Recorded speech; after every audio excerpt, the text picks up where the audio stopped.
भारतीय बुद्धिबळाच्या इतिहासात एक नवं आणि अभिमानास्पद पान जोडलं गेलंय. पणजी इथे झालेल्या फाईड वर्ल्ड चेस कप 2025 स्पर्धेची नवी ट्रॉफी आता कायमची ओळखली जाणार आहे विश्वनाथन आनंद ट्रॉफी या नावानं.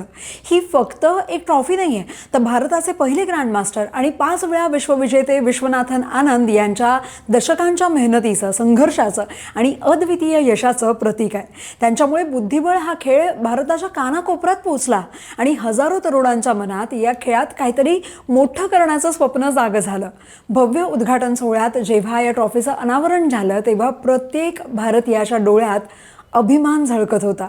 राजेशाही डिझाईनमध्ये साकारलेली ही ट्रॉफी विशेष आहे. यात भारताचा राष्ट्रीय पक्षी मोर नाचत असलेल्या रूपामध्ये सुद्धा दाखवण्यात आला आहे, जो बुद्धिबळाच्या कालातीत मोहकतेचं प्रतीक मानला जातो. ही ट्रॉफी फक्त एका विजेत्याची नाही, तर त्या प्रत्येक स्वप्नाची ओळख आहे, जे कधीतरी एका छोट्याशा खोलीत जुन्या बोर्डवर आणि काही प्याद्यांपासून सुरू झालं होतं.